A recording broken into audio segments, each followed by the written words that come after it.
vào mà chúng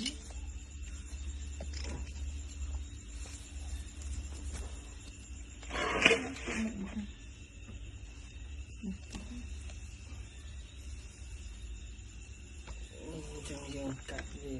cắt chọc là cắt chọc là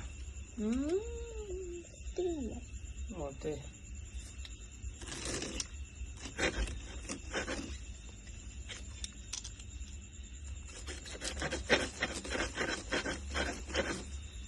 nhưng mà cắt chọc là hồ về hương chọn về thôi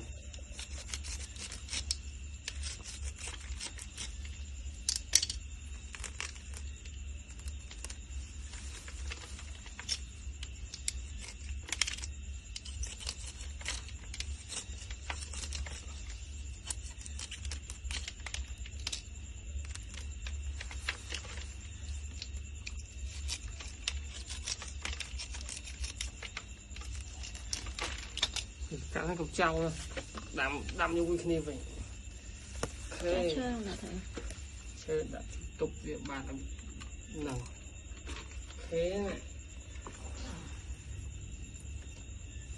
Việt Nam ấy hay ai đã mò cái đồ mà thật là mò như thế bây giờ mình có thể chơi các bạn tại vì ở cái thể chơi đến là mình thể đồ chơi với lo cái một cái chơi mà nó như cái này nó sẽ có cả này vì như tí đất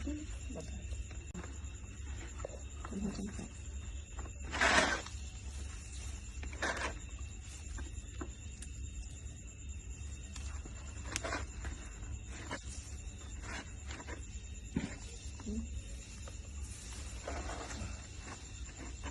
tháng xì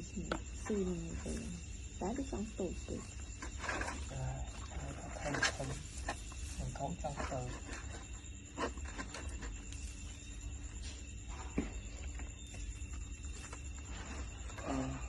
xay đắp ngoài còn bao xay này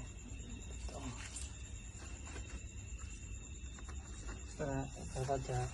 bó xay đây mới thấy chả vào nhà ổi không